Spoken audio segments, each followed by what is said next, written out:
So we've seen the shape of the rest of the county summer today, with the county championship and the 250 over competition fixtures. County championship sees quite a lot of home cricket at the start of the summer. What have the challenges been in terms of getting that fixture schedule in as good a shape as we can here at Trent Bridge? Yeah, look, we get a questionnaire, a form to complete by the ECB or from the ECB during September, which we completed. We've got pretty much what we asked for in terms of a season layout.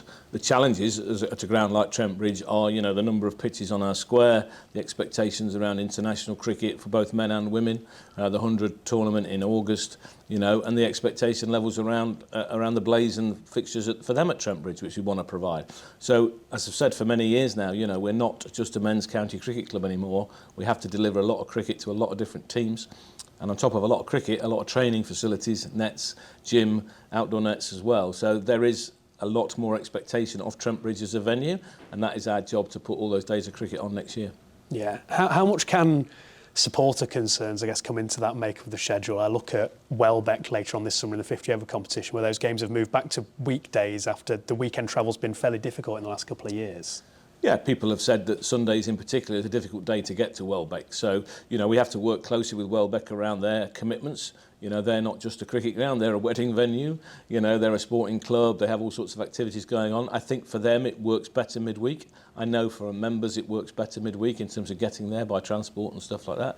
And I think to play 2 games in 3 days up there suits everybody because we set the ground at once. So there's lots of little nuances about going to an outground, but hopefully people feel that going to Welbeck twice in 3 days will work well in 2025. Yeah, and looking at the shape of the rest of the 50 over competition, the other 2 games back here at Trent Bridge, which feels like a good place to be in once again after last year.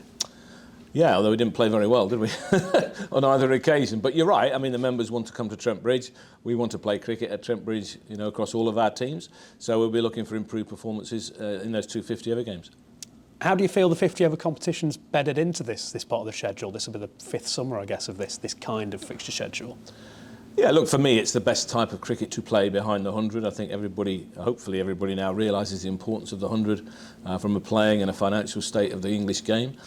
So to provide cricket for our players and for our members, it seems to me that 50 over cricket is still the best option. And I think it does take you to some interesting grounds. We get interesting opportunities for players. And I think it's really up to us now to really grab this opportunity because the final is still here. And we really ought to be pushing hard for a knockout position and try and get to a final at Trent Bridge. Taking a quick look at the Blazers 50 over competition as well. 3 games here at Trent Bridge and then heading out to Loughborough, Lincoln and to the county ground at Derby. Yeah. How important has it been for you to maintain those links across the region as we move into this next phase of women's cricket? Yeah, look, it's absolutely crucial for us. We were really keen to to rebuild again the relationships with Leicestershire, Derbyshire, Lincolnshire. It's absolutely crucial to us that the Blaze have alternative places to play because we just can't host all of the cricket here at Trent Bridge.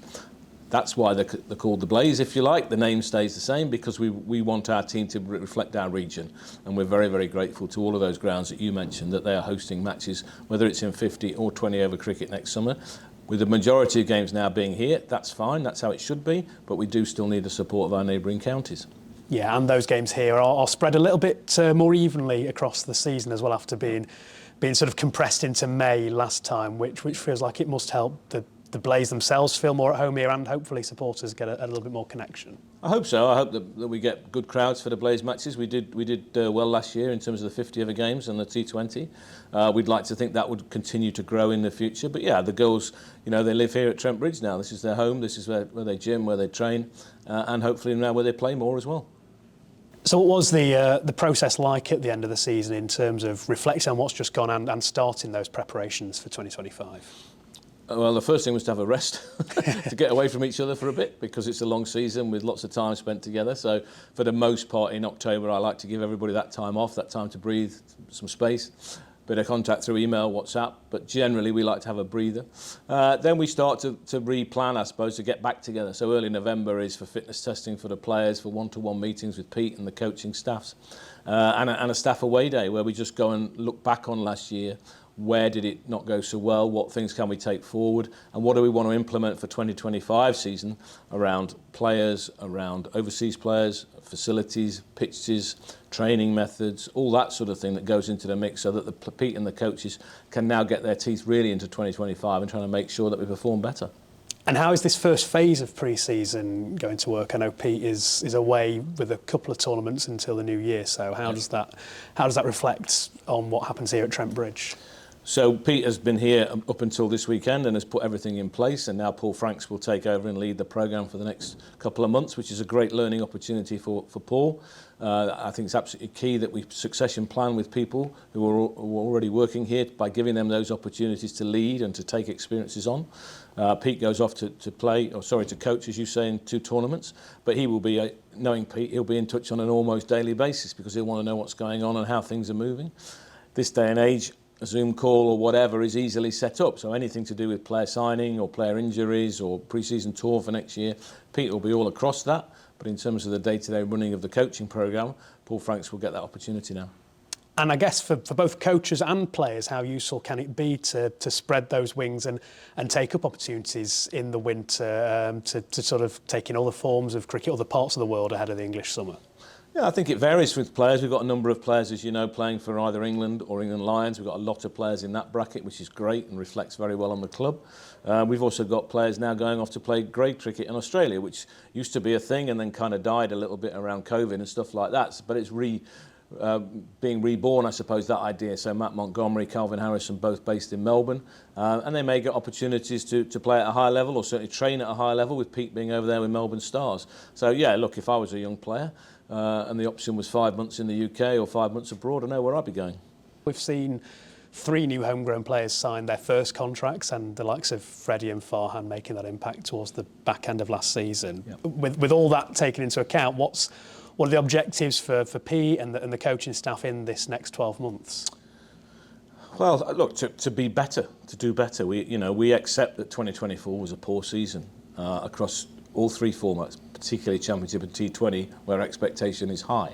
So Pete and the coaches have reviewed last season, and they now will start to rebuild and reflect for the season ahead. And obviously, this mid-November is the start of the time when the players start to come back, and we start to work on fitness mainly, but also skills to get those skill levels higher and to get our performance levels to a better level, so that certainly in Championship and T20, the formats that occupy the early part of the season, we need to be ready to go when that season starts again.